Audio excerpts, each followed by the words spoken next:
ದೊಡ್ಡ hit cinema ಇಲ್ಲಿ ನಾವು ಮಾಡಬೇಕು ಅಂದರೆ ಅಷ್ಟು ಗಟ್ಸ್ ಬೇಕದು, ಅದು ನೀವು ಮಾಡ್ಬೋದಾ ಅಂತ ಕೇಳಿದ್ರು. ದರ್ಶನ್ ಸರ್ದೊಂದು ಖುಷಿಯಾಗೋದೇನೆಂದ್ರೆ ಅವರು ಪ್ರೊಡ್ಯೂಸರ್ನ ತುಂಬ ಇಷ್ಟಪಡ್ತಾರೆ. ಅವ್ರು ಪ್ರೊಡ್ಯೂಸರ್ಗೆ ಏನೂ ತೊಂದರೆ ಮಾಡೋಕ್ಕೆ ಬಿಡೋಲ್ಲ, ಅದೊಂದು ಅವ್ರದ್ದು ಒಳ್ಳೆ ಗುಣ ಇದೆ ಅವ್ರದ್ದು. ಎಸ್ಪೆಷಲಿ ಮಂಗಳೂರವ್ರು ಅಂದರೆ ತುಂಬ ಇಷ್ಟ ಅವ್ರಿಗೆ. ನನ್ನನ್ನಂತೂ ಅವರು ತುಳುವಲ್ಲೇ ಕರೆಯೋದು, ನಾನು ಹೆಂಚಿನ ಮಾರೆ ಅಂತೇಳಿ ಹಿಂಗೆ ಕರೆಯೋರು. ಅವರು ಒಂದೊಂದು ಹಗ್ ಮಾಡೋರು, ಸರ್ ರೆಡಿ ಆಗಿಬಿಡಿ ಅಂತೇಳಿ. ಹೌದಾ, ಒಂದು ಲುಕ್ ಕೊಟ್ಟರು, ಅದು ಒಂದು ಲುಕ್ ನೋಡಿದ್ರೆ ಭಯ ಆಗ್ಬಿಡ್ತದೆ. ಈಗಲೂ ಕೊಡ್ತಾರೆ ಲುಕ್ಕು.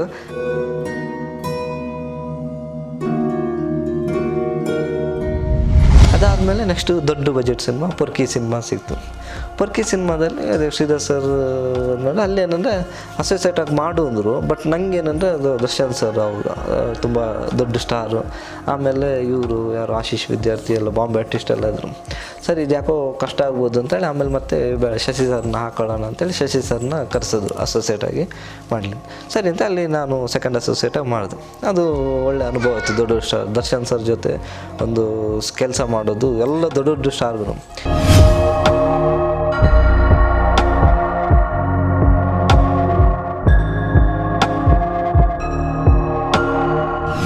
ಏನಂದರೆ ನಮ್ಮ ಟೀಮ್ ಏನಂದರೆ ನಾವು ಯಾರಿದ್ರೂ ನಮ್ಮ ಟೀಮ್ ನಾವು ಚೆನ್ನಾಗಿ ಕೆಲಸ ಮಾಡೋದು. ನನ್ನ ಜೊತೆ ಇರೋರು ಅಷ್ಟೇ. ನಾನಾಗಲಿ ನಾವು M2K ಅಂತ ಇದ್ದಾನೆ, ಮಂಜು ಅಂತೇಳಿ ಅವ್ರ ಹೆಸರು. ಆಮೇಲೆ ಪ್ರಸಾದ್, ಗಿರಿ, ನಾವೊಂದು 4 ಜನ ಇದ್ವಿ. ಕಾಂತ ಅಂತೇಳಿ, ಮಂಜು ಪ್ರಸಾದ್ ಒಂದು ತುಳು ಸಿನಿಮಾ ಡೈರೆಕ್ಷನ್ ಮಾಡಿದ್ದಾರೆ. ಕಾಂತ 2 ಸಿನಿಮಾ ಮಾಡಿದ್ರು, ಇರುವುದೆಲ್ಲ ಬಿಟ್ಟು ಮತ್ತು ಜಲ್ಸ ಅಂತೇಳಿ. ನಾವೆಲ್ಲ ಒಂದೇ ಟೀಮ್ ಅವ್ರು. ನಾವು ಕಾಂತ ಈ ಪೊರ್ಕಿ ಮಾಡ್ಬೇಕಾದ್ರೆ ನಮ್ದು ಈ ಟೀಮ್ ವರ್ಕ್ ಇತ್ತಲ್ಲ, ಇದು ಟೀಮ್ ವರ್ಕನ್ನ ಎಷ್ಟು ಇದಾಗಿತ್ತಂದರೆ ಒಂದ್ಸರಿ ಧರ್ಮ ಇದ್ದಾರೆ ನಮ್ಮ ಆರ್ಟಿಸ್ಟ್ ಧರ್ಮ ಅಂತ, ಅವರು ಒಂದ್ಸರಿ ಶ್ರೀಧರ್ ಸರ್ಗೆ ಹೇಳಿದ್ರು, ಸರ್ ಏನು ಸರ್ ನಿಮ್ಮ ಹುಡುಗರು ಸೂಪರ್ ಸರ್, ನಾನು ಇಷ್ಟು ಸಿನಿಮಾ ವರ್ಕ್ ಮಾಡಿದ್ದೀನಿ, ನಿಮ್ಮ ಹುಡುಗರು ಅಷ್ಟು ಹಾರ್ಡ್ ವರ್ಕ್ ಎಲ್ಲೂ ನೋಡಿಲ್ಲ ಸರ್. ಏನು ಸರ್ ಪ್ರತಿಯೊಬ್ಬರು ಒಂದೊಂದು ಡಿಪಾರ್ಟ್ಮೆಂಟ್ ಏನು ನೀಟಾಗಿ ಪ್ಲ್ಯಾನ್ ಮಾಡಿ ಏನು ನೀಟಾಗಿ ಕೆಲಸ ಮಾಡ್ತಾರೆ ಸರ್ ಅಂತೇಳಿ. ಅಂದರೆ ನಮಗೊಂಥರ ಖುಷಿ, ಅಷ್ಟು ಅಂತ ಒಂದು ದೊಡ್ಡ ಆರ್ಟಿಸ್ಟ್ ಬಾಯಿಂದ ಮಾತು ಕೇಳಿಸೋದು ಅಂತ. ಅಂದರೆ ನಾವು ವರ್ಕೂ ಹಾಗೆ ಮಾಡ್ತಿದ್ವಿ. ಶ್ರೀಧರ್ ಸರು ಅಷ್ಟೇ, ನಾವು ಏನೇ ತಪ್ಪು ಮಾಡಿದ್ರು ಅವರು ಹೇಳ್ತಾರೆ. ಸಾಯಂಕಾಲ ನಾವು ಪ್ಯಾಕಪ್ ಆಗಿ ಗಾಡೀಲಿ ಹೋಗ್ಬೇಕಾದ್ರೆ ಅವರು ನಮ್ಗೆ ಬೈತಾರೆ, ಹಿಂಗೆ ಯಾಕೆ ಮಾಡಿದ್ರು ಅಂತೇಳಿ. ಬಟ್ ಶೂಟಿಂಗಲ್ಲಿ ಎಲ್ಲೂ ನಮ್ಮನ್ನು ಅವ್ರು ಬಿಟ್ಕೊಡ್ತಾ ಇರಲಿಲ್ಲ. ಏನೇ ತಪ್ಪಾದ್ರೂ ಅವರು ಆಯ್ತು ಬಿಡು ಅಂತೇಳಿ ಅದನ್ನೇನೋ ಮ್ಯಾನೇಜ್ ಮಾಡಿಕೊಂಡು ಮಾಡೋರು ಅವರು. ಆಮೇಲೆ ಮೇಯ್ನ್ ನಮಗೆ ಕ್ಯಾಮ್ರಾಮನ್ ಸರ್ KK ಸರ್, ಅವರು ಅಷ್ಟೇ ನಮಗೆ ಬಿಗಿನಿಂಗಿಂದ ನಮ್ಮ ಶ್ರೀಧರ್ ಸರ್ ಸಿನಿಮಾ ಅಂದರೆ KK ಸರ್ ಇರ್ತಾರೆ. ಅವರು ಅಷ್ಟೇ ನಮ್ಮನ್ನು ಅಸಿಸ್ಟೆಂಟ್ ಡೈರೆಕ್ಟರ್ ಥರ ನಮ್ಮನ್ನು ಟ್ರೀಟ್ ಮಾಡ್ತಾರೆ. ನಾವು ಒಂಥರ ಫ್ಯಾಮಿಲಿ ಹುಡುಗರ ಥರನೇ ಅವರು. ಏನಾದ್ರೂ ಬೈತಾರೆ, ಇದರಲ್ಲೇ ಬೈತಾರೆ, ಮತ್ತು ಹಾಗೆ ನಮ್ಮನ್ನು ಪ್ರೀತಿ ಮಾಡ್ತಾರೆ ಅವರು. ಹಾಗೆ ನಮಗೊಂದು ಆ ಟೀಮು ನಮಗೊಂದು ಫ್ಯಾಮಿಲಿ ಥರ ಇರೋದನ್ನ ನಮ್ಗೆ ಇಷ್ಟು ಕೆಲಸ ಮಾಡೋದಕ್ಕೆ ನನಗೆ ತುಂಬ ಅನುಕೂಲ ಆಯಿತು.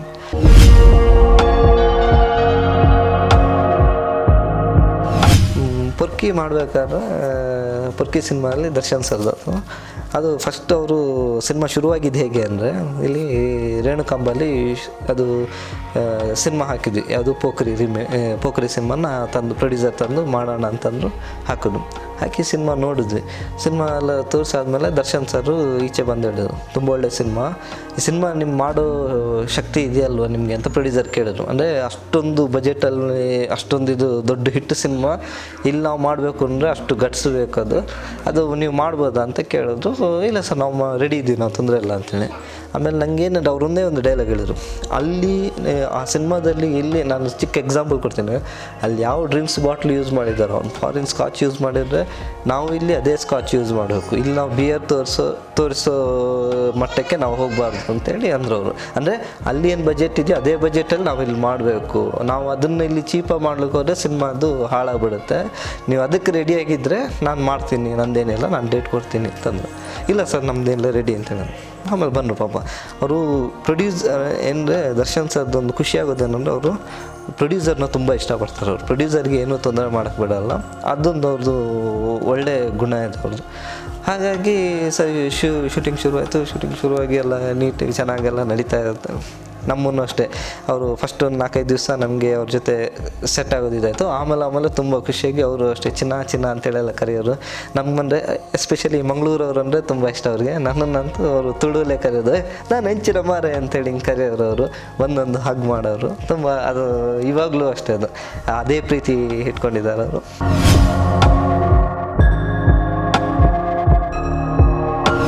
ಹಾಗೆ ಶೂಟಿಂಗ್ ನಡೀತಿರ್ಬೇಕು. ಒಂದು ದಿವಸ ಮಾತ್ರ ಇದೊಂದು ಇನ್ಸಿಡೆಂಟ್, ಅದು ಹೇಳ್ಬೋದೋ ಗೊತ್ತಿಲ್ಲ, ಅವ್ರು ಶ್ರೀಧರ್ ಸರ್ ಪರ್ಮಿಷನ್ ಕೊಡ್ತಾರೆ ಅನ್ನೋ ಗೊತ್ತಿಲ್ಲ, ಬಟ್ ನಿಜ ನಡೆದಿರೋದು ಇದು. ಏನಂದರೆ ಶೂಟಿಂಗ್ ಅವತ್ತು ಸಾಂಗ್ ಶೂಟಿಂಗ್ ಹರ್ಷ ಮಾಸ್ಟರ್ ಇದ್ದಾರೆ, ಒಂದು ಅಭಿಮಾನ್ ಸ್ಟುಡಿಯೋಲಿ ಶೂಟಿಂಗ್. ಆಶೀಶ್ ವಿದ್ಯಾರ್ಥಿ ಒಂದು ವಿಲನ್ ಕ್ಯಾರೆಕ್ಟರ್ ಮಾಡಿದ್ದಾರೆ ಅದರಲ್ಲಿ. ಅವ್ರಿಗೆ ಏನಂದರೆ 11 ಗಂಟೆ ಫ್ಲೈಟ್ ಇತ್ತು, 11 ಗಂಟೆಗೆ ಅವರು ಹೋಗಬೇಕಾಗಿತ್ತು. ನಾವೇನು ಮಾಡಿದ್ವಿ, ಯೂಶ್ವಲಿ ನಾವು ಎಲ್ಲ ಆರ್ಟಿಸ್ಟಿಗೂ ನಾನಾಗಲಿ ಶಶಿ ಸರ್ ಆಗಲಿ ಡೇಟ್ ಹೇಳೋದು ಆರ್ಟಿಸ್ಟ್ಗಳಿಗೆಲ್ಲ, ಸರ್ ನಾಳೆ ಹಿಂಗಿದೆ ಹಿಂಗೆ ಅಂತ ಎಲ್ಲರಿಗೂ ನಾವು ಪ್ರತಿಯೊಬ್ಬರೂ ಅದರಲ್ಲಿ ಎಷ್ಟು ದುಡ್ಡು ಆರ್ಟಿಸ್ಟ್. ಬಟ್ ದರ್ಶನ್ ಸರ್ಗೆ ನಾವಂತೂ ಯಾರೂ ಡೇಟ್ ಹೇಳ್ತಾ ಇರಲಿಲ್ಲ, ಅಂದರೆ ಡೇಟ್ ಆಗಲಿ ಟೈಮಿಂಗ್ಸ್ ಆಗಲಿ ಹೇಳ್ತಾ ಇರಲಿಲ್ಲ. ಶ್ರೀಧರ್ ಸರ್ ಹೇಳೋರು, ಇಲ್ಲಾಂದರೆ ನಮ್ಮ ಕ್ಯಾಮ್ರಾಮನ್ ಸರ್ ಹೇಳೋರು, ಅವರೇ ಹೇಳಿ ಇದು ಮಾಡೋರು. ಇದು ಏನಾಗಿತ್ತಂದರೆ ಅವತ್ತು ಸಾಂಗ್ ಶೂಟಿಂಗು ಇವ್ರಿಗೆ ಆಶೀಶ್ ವಿದ್ಯಾರ್ಥಿ 11 ಗಂಟೆ ಹೊರಡೋರು, ಫ್ಲೈಟ್ ಇದೆ ಅಂತೇಳಿ ಬೇಗ ಕರೆಸಿದ್ವಿ ಅವ್ರನ್ನ. ಬೇಗ ಕರೆಸಿ 8 ಗಂಟೆಗೆ ಕರೆಸಿ ಅವ್ರದ್ದೆಲ್ಲ ಶೂಟಿಂಗ್ ಪೋರ್ಷನ್ ಕೆಲವು ಶಾರ್ಟ್ಸ್ ಎಲ್ಲ ತೊಗೊಂಡು ಕಳಿಸೋದಿತ್ತು. ಅದರಿಂದ ಅಲ್ಲಿ ದರ್ಶನ್ ಸರ್ ಜೊತೆ ಸಜ್ಜನ್ ಲೋಕೇಶ್ ಸರ್ ಇದ್ದಾರೆ, ಆಮೇಲೆ ಇನ್ನೊಂದು 4-5 ಹುಡುಗರಿಗೆ ಫ್ರೆಂಡ್ಸ್ ಕ್ಯಾರೆಕ್ಟರ್ ಇದ್ದಾರೆ, ಎಲ್ಲರೂ ಆ ಸಾಂಗಲ್ಲಿ ಇರ್ತಾರೆ ಅವರು. ಸರಿ, ಇಲ್ಲೇನಾಯಿತು, ಆವತ್ತು ದರ್ಶನ್ ಸರು 9:30ಗೆ ಬಂದುಬಿಟ್ರು. 9:30ಗೆ ಬಂದರು. ಆ್ಯಕ್ಚುಲಿ ನಾವೇನು ಮಾಡಿದ್ವಿ, ಸೃಜನ್ ಲೋಕೇಶ್ ಸರ್ಗೆ ಮತ್ತು ಬೇರೆ ಫ್ರೆಂಡ್ಸ್ಗಳಿಗೆಲ್ಲ ನಾವು 11 ಗಂಟೆ ಬನ್ನಿ ಅಂತ ಹೇಳಿದ್ವಿ ನಾವು. ದರ್ಶನ್ ಸರ್ ಮಾತ್ರ 9:30 ಬಂದುಬಿಟ್ರು. ಇವ್ರು ಕ್ಯಾಮ್ರಾಮನ್ ಸರ್ ನಮ್ಮ ಹತ್ರ ಕೇಳಿದ್ರು, ಏನಮ್ಮ ಹೇಳಿಲ್ಲ ಅಂತ. ಸರ್ ನಂಗೆ ಗೊತ್ತಿಲ್ಲ ಸರ್, ನಾವು ಹೇಳಿಲ್ಲ ಅಲ್ಲ. ಶ್ರೀಧರ್ ಸರ್ ಅವರು ಹೇಳಿದ್ರು, ಹೌದು ಹೇಳಿಲ್ಲ ಅವ್ರಿಗೆ 11 ಗಂಟೆಗೆ ಅಂತ. ಇಲ್ಲ ಅಂದು ಸರಿ ಅಂತೇಳಿ ಆಮೇಲೆ ಏನು ಮಾಡಿದ್ರು, ಎಲ್ಲ ಇದಾಗ್ಬಿಟ್ಟು ಹೇಳಿದ್ರು, ಹೇಳು ಮೇಕಪ್ ಏನು ಆಗೋದು ಬೇಡ ಅಂತ ಹೇಳು, ತಿಂಡಿ ತಿನ್ನಲಿ, ಆಮೇಲೆ ನಾವು ಹೇಳ್ತೀವಿ ಮೇಕಪ್ಪಿಗೆ, ಆಗ ಅವ್ರನ್ನ ಇದು ಮಾಡು ಕರೀರಿ ಅಂತ ಹೇಳಿದ್ರು. ಸರಿ ಅಂಥೇಳಿ ನಾವು ಇದು ಮಾಡಿದ್ವಿ. ಬಂದ್ರಲ್ಲಿ ಕ್ಯಾರವನಲ್ಲಿದ್ದರು. ನಾನು ಹೇಳಿದೆ, ಸರ್ ಇದು ಮೇಕಪ್ ಈಗ ಬೇಡ, ಒಂದು ಹಾಫ್ ಆನ್ ಅವರು ತಿಂಡಿ ತಿಂದು ರಿಲ್ಯಾಕ್ಸ್ ಆಗಿ ಆಮೇಲೆ ನಾವು ಹೇಳ್ತೀನಿ ಅಂತ ಅಂದೆ. ಹೌದಾ ಚಿನ್ನ, ಆಯ್ತು ಚಿನ್ನ, ಓಕೆ ಚಿನ್ನ ಅಂದು, ಏನಿಲ್ಲ ಇದು ಮಾಡಿದ್ರು, ಓಕೆ ಚಿನ್ನ ಅಂತಂದು. ಅದಾದಮೇಲೆ ಏನಾಯಿತು, ಇದೆಲ್ಲ ಆಯಿತು, ತಿಂಡಿ ಎಲ್ಲ ಆಯಿತು. ನಾನು ಹೇಳಿದೆ ಸರ್ಗೆ, ಆಯಿತು ಒಪ್ಕೊಂಡ್ರು ಅಂತ ಹೇಳಿದೆ, ಓಕೆ ಅಂದೆ. ಆಮೇಲೆ ಇವರೆಲ್ಲ 11 ಗಂಟೆ ಬಂದ್ರಲ್ಲ, ಸಜ್ಜನ್ ಆಗಲಿ ಆ ಫ್ರೆಂಡ್ಸ್ ಎಲ್ಲ, ಅವಾಗ ಅವ್ರಿಗೆ ದರ್ಶನ್ ಸರ್ಗೆ ಕೋಪ ಅಂತು. ಅವ್ರಿಗೆಲ್ಲ ಹೇಳಿದ್ದಾರೆ, ನಂಗೆ ಟೈಮಿಂಗ್ಸ್ ಹೇಳಿಲ್ಲಲ್ಲ ಅಂತ ಅವ್ರಿಗೆ ಕೋಪ ಅಂತು. ಕೋಪ ಅಂದಾದ್ಮೇಲೆ ಆಮೇಲೆ ನಾನು ಹೇಳಿದೆ ಇನ್ನೊಂದು ಸರಿ ಅವ್ರಿಗೆ, ಸರ್ ಮೇಕಪ್ ಹಾಕಿ ರೆಡಿಯಾಗಿ ಹೇಳು ಅಂತೇಳಿ ಕಳಿಸಿದ್ರು. ಅವಾಗ ನಾನು ಹೋದಾಗ ಅವ್ರ ರಿಯಾಕ್ಷನ್ ಚೇಂಜ್ ಆಗಿತ್ತು, ಸರ್ ರೆಡಿ ಆಗಿಬಿಡಿ ಅಂತ. ಹೌದಾ, ಒಂದು ಲುಕ್ ಕೊಟ್ಟರು, ಅದೊಂದು ಲುಕ್ ನೋಡಿದ್ರೆ ಭಯ ಆಗ್ಬಿಡುತ್ತೆ. ಅದು ಈಗಲೂ ಕೊಡ್ತಾರೆ ಆ ಲುಕ್ ಕೊಟ್ಟು ಹಿಂಗಂದು, ಹೌದಾ ಆಯ್ತಮ್ಮ ಆಯ್ತು ಚಿನ್ನ ಅಂತಂದರು. ಸರಿ ಅಂತೇಳಿ ಹೋಗಿ ಆದಮೇಲೆ ಹೋದರು, ಸಿಟ್ಟಲ್ಲಿದ್ದರು. ಶಾರ್ಟ್ ಎಲ್ಲ ರೆಡಿಯಾಗಿ 12:15 ಅವ್ರದ್ದು ಶಾರ್ಟ್ ರೆಡಿ ಆಯಿತು.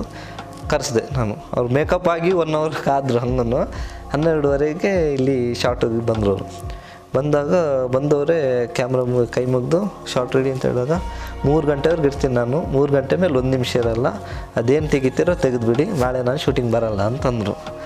ಇವರು ಆ್ಯಕ್ಚುಲಿ ನಾಳೆ ಒಂದು ದಿವಸ ಇತ್ತು ಲಾಸ್ಟ್, ಇವತ್ತು 2ನೇ ದಿನ, ನಾಳೆ ಲಾಸ್ಟ್ ದಿವಸ. ಇವರು ಹಂಗಂದ್ರಲ್ಲ, ನಾಳೆ ಬರಲ್ಲ, ಅದೇನಿದೆ ನಂದು ಇವತ್ತೇ 3 ಗಂಟೆ ತನಕ ಟೈಮ್ ಕೊಡ್ತೀನಿ, 3 ಗಂಟೆಯಲ್ಲಿ ಮುಗಿಸಿ ಅಂತಂದರು. ಎಲ್ರಿಗೂ ಭಯ ಆಗುತ್ತೆ ಏನು ಅಂತೇಳಲ್ಲ. ಆಗಲಿ ಅದಕ್ಕೆ ಕ್ಯಾಮ್ರಾಮನ್ ಸರ್ ಹೇಳಿದೆ, ಇಲ್ಲ ನೋಡೋಣ ಆಮೇಲೆ ಅಡ್ಜಸ್ಟ್ ಮಾಡೋಣ, ರಿಕ್ವೆಸ್ಟ್ ಮಾಡೋಣ, ಇರ್ತಾರೆ ಬಂದು ಕೇಳೋಣ ಹಂಗೆ ಅಂತೇಳಿ ಅಂದರು. ಸರಿ ಅಂತೇಳಿ ಅದು ಆಯಿತು. ಅದು ಶಾರ್ಟ್ ಮುಗಿಸಿ ಊಟಕ್ಕೆ ಹೋದರು. ಊಟಕ್ಕೆ ಹೋಗಿ ಮತ್ತೆ 2 ಗಂಟೆ ಬಂದರು. 2 ಗಂಟೆ ಬಂದು ಗೋಪಿ ಅಂತ ಇದ್ರು ಅವರು ಅಸಿಸ್ಟೆಂಟ್ ಮೇಕಪ್ಪನು. ಗೋಪಿ 3 ಗಂಟೆ ಆದರೂ ಹೇಳೋ ಕರೆಕ್ಟಾಗಿ ಅಂತಂದರು. ಹ್ಞೂ ಸರಿ ಸರ್. ಆಮೇಲೆ ಆಯಿತು, 2:15 ಆಯಿತು, 3 ಗಂಟೆ ಆಯಿತು. 3 ಗಂಟೆ ಆದಾಗ ಓಕೆ ಸರ್ ಮಾಸ್ಟ್ರೆ ಬರ್ತೀನಿ, ಮಾಸ್ಟ್ರೆ ಕ್ಯಾಮ್ರಾ ಕೆ ಬರ್ತೀನಿ ಅಂತೇಳಿ ಅಂದರು. ಹೊರಟ್ರು. ಸರ್ ಏನು ಸರ್, ನಮ್ಮ ಮಾಸ್ಟ್ರು ಹಿಂಗೆ ನೋಡ್ತಿದ್ದಾರೆ ಮುಖ, ಹೇಳಮ್ಮ ಚೂರು ಡೈರೆಕ್ಟ್ರಲ್ಲಿ ಹೇಳಮ್ಮ ಅಂದರು. ಶ್ರೀಧರ್ ಸರ್ ಅಲ್ಲಿ ಅದು ಫೋನ್ ಬಂದಿತ್ತು, ಫೋನಲ್ಲಿದ್ದರು. ಸೀದಾ ಕಾರ್ ಹತ್ಕೊಂಡು ಹೊರಟೋದ್ರು ದರ್ಶನ್ ಸರ್. ಇವರು ಶ್ರೀಧರ್ ಸರು ಶಾಕ್ ಆಯ್ತು, ಏನು ಅಂತೇಳಿ. ಆಮೇಲೆ ಹಿಂಗೆ ಅಂತೇಳಿ ಏನು ಮಾಡೋದು, ಮತ್ತು ಅವಳು ಡ್ಯಾನ್ಸರ್ ಇದ್ದರು, ಅವ್ರದ್ದೊಂದಷ್ಟು ಪೋರ್ಷನ್ ಎಲ್ಲ ತೆಗೆದುಬಿಟ್ಟು ಮತ್ತು ನೈಟು ದರ್ಶನ್ ಸರ್ ಮನೆಗೆ ಹೋಗಿ ಸಾರಿ ಅಂತೆಲ್ಲ ಕೇಳಿ, ಪ್ರೊಡ್ಯೂಸರು ಡೈರೆಕ್ಟ್ರೆಲ್ಲ ಹೋಗಿ ಹಿಂಗಾಯ್ತು ಅಂತೆಲ್ಲ ಹೇಳಿ ಮತ್ತೆ ರಿಕ್ವೆಸ್ಟ್ ಮಾಡಿ ಮತ್ತೆ ನೆಕ್ಸ್ಟ್ ಡೇ ಬಂದರು.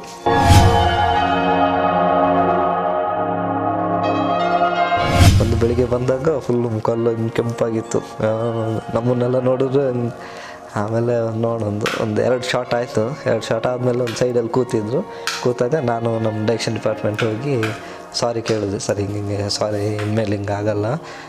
ನಾವು ಆ್ಯಕ್ಚುಲಿ ಯಾರಿಗೂ ಡೇಟ್ ಹೇಳಿ ನಮ್ಮ ಬೇರೆ ಆರ್ಟಿಸ್ಟಿಗೆಲ್ಲ ನಾವೇ ಹೇಳೋ ಡೇಟು, ಬಟ್ ನಿಮ್ಗೆ ಗೊತ್ತಲ್ಲ ನಾನು ನಿಮ್ಮ ಹತ್ರ ಏನು ಇದು ಮಾಡಿಲ್ಲ. ಹಂಗಲ್ಲ ಚಿನ್ನ, ಅದೆಲ್ಲ ನೀವು ಫಾಲೋಅಪ್ ಮಾಡಬೇಕು, ನೀವು ಎಲ್ರಿಗೂ ಹೇಳಿ ನಮ್ಮನ್ನೆಲ್ಲ ಓಕೆ ಅವ್ರು ಹೇಳಿದಾರಿಲ್ಲ ಅಂತ ತಿಳ್ಕೊಂಡು ನೀವು ಇದು ಮಾಡಬೇಕು ನೀವು ಹಂಗೆ ಅಂತ ಅಂದರು. ಹಂಗಂದ್ರು ಇಲ್ಲ ಸರ್ ಸಾರಿ ಇನ್ಮೇಲೆ ಹಿಂಗೆ ಆಗಲ್ಲ ಅಂತಂದೆ. ಸರಿ ಆಯ್ತು ಬಿಡು ಸಾರಿ ಅಂತೇಳಿ ಒಂದು ಅಲ್ಲಿಗೆ ಅವರು ಇದಾದ್ರು, ಆ ಕೋಪನ ಅಲ್ಲೇ ಬಿಟ್ಬಿಟ್ರು ಅವರು. ಅಲ್ಲಿಂದ ಮತ್ತೆ ಚೆನ್ನಾಗಿ ಮತ್ತೆ ಅದೇ ಸೇಮ್ ಮೊದಲಿನ ಥರನೇ ಕೆಲಸ ಆಯಿತು. ಅಲ್ಲಿಂದ ಮತ್ತೆ ಸ್ವಿಟ್ಜರ್ಲ್ಯಾಂಡ್ ಶೂಟಿಂಗ್ ಇತ್ತು. ಸ್ವಿಟ್ಜರ್ಲ್ಯಾಂಡ್ ಹೋದಾಗ ಅಲ್ಲಿ ನಮ್ಮನ್ನು ಕರ್ಕೊಂಡವರು ಶ್ರೀದಾಸರು ಕರ್ಕೊಂಡೋಗಿ ಅಲ್ಲೇನಂದರೆ ಕಾಸ್ಟ್ಯೂಮ್ ಡಿಪಾರ್ಟ್ಮೆಂಟಿಗೆ ಅಂತ ಇರಲಿಲ್ಲ, ಒಂದು 2-3 ಡಿಪಾರ್ಟ್ಮೆಂಟ್ ನಾನೇ ಕೆಲಸ ಮಾಡಿದೆ. ಮೇಕಪ್ ಅಸಿಸ್ಟೆಂಟ್ ಸಿದ್ದೇಶ್ ಅಣ್ಣ ಇದ್ದರು, ಅವ್ರ ಜೊತೆ ನಾನು ಅಸಿಸ್ಟೆಂಟಾಗಿ ಕಾಸ್ಟ್ಯೂಮರ್ ಆಗಿ ಪ್ಲಸ್ ಅಸಿಸ್ಟೆಂಟ್ ಡೈರೆಕ್ಟ್ರಾಗಿ ಕೆಲಸ ಮಾಡಿದೆ. ಅದೊಂಥರ ಚೆನ್ನಾಗಿತ್ತು. ಒಂದು 10 ದಿವಸ ವರ್ಕ್ ಇತ್ತಲ್ಲಿ. ಅಲ್ಲಿ ಅಷ್ಟು ಅವರು ದರ್ಶನ್ ಸರ್ ಅಲ್ಲಿ ನಂಗೆ ತುಂಬ ಕ್ಲೋಸ್ ಆದರು. ಅಲ್ಲಿ ಕ್ಲೋಸ್ ಆಗಿ ಮತ್ತು ಅವರು ಮಿಸ್ಸಸ್ಸು ಅಷ್ಟೇ ಅಲ್ಲಿ ನನ್ನ ಕೆಲಸದ ಬಗ್ಗೆ ಎಲ್ಲ ತುಂಬ ಹೊಗಳ್ಕೊಂಡು ಎಲ್ಲ ಮಾಡೋಣ. ಇದು ಪೊರ್ಕಿ ಸಿನಿಮಾ ಎಲ್ಲ ಆಯಿತು, ಮುಗೀತು, ಚೆನ್ನಾಗಾಯಿತು. ಇದಾದಮೇಲೆ ನೆಕ್ಸ್ಟ್ ಮತ್ತೆ ಸಾಗರ್ ಸಿನಿಮಾ ಬಂತು.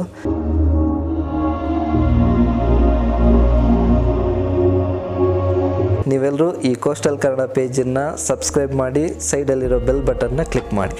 ನಮಸ್ತೆ. ಅದು ಚೆನ್ನಾಗಿತ್ತು. ಅದು ಮಂಗಳೂರಲ್ಲಿ ನನಗೊಂದು ಸ್ವಲ್ಪ ಚೇಂಜ್ ಅವ್ರು ಬೇಕಿತ್ತು. ಆ ಸಿನಿಮಾ ಸ್ವಲ್ಪ ಅಲ್ಲಿ ನಮ್ಮ ಊರಲ್ಲಿ ಒಂದು 10 ತಿಂಗಳು ಕಳೆಯುವಂಥದ್ದು ಒಂದು ಸಿಕ್ತಲ್ಲಿ. ಅವರು ಅದಕ್ಕೊಬ್ಬರು ಪ್ರೊಡ್ಯೂಸರ್ ಬೇರೊಬ್ರು ಇದ್ದರು, ಕನ್ನಡದವ್ರೊಬ್ರು ಅಣಜಿ ನಾಗರಾಜ್ ಮಾಡೋದು ಅಂತಿತ್ತು. ರಾಜಶೇಖರ್ ಸರ್ಗೆ ತುಳು ಬರೋಲ್ಲ ಅಷ್ಟೊಂದು, ಶಾರ್ಟ್ ಡಿವೈಡ್ ಎಲ್ಲ ನಾನೇ ಎಲ್ಲ ಇದು ಮಾಡಿದ್ದಿದ್ದಲ್ವ. ಹಾಗೆ ನೀವು ಒಂದು ಸ್ವಲ್ಪ ಅದೊಂದು ನಂಗೆ ರಫ್ ಆರ್ಡ್ರ್ ಮಾಡಿಕೊಡಿ, ಮಿಕ್ಕಿದ್ದೆಲ್ಲ ನಾನು ಇದು ಮಾಡ್ತಿದ್ದೆ. Babu sir editor.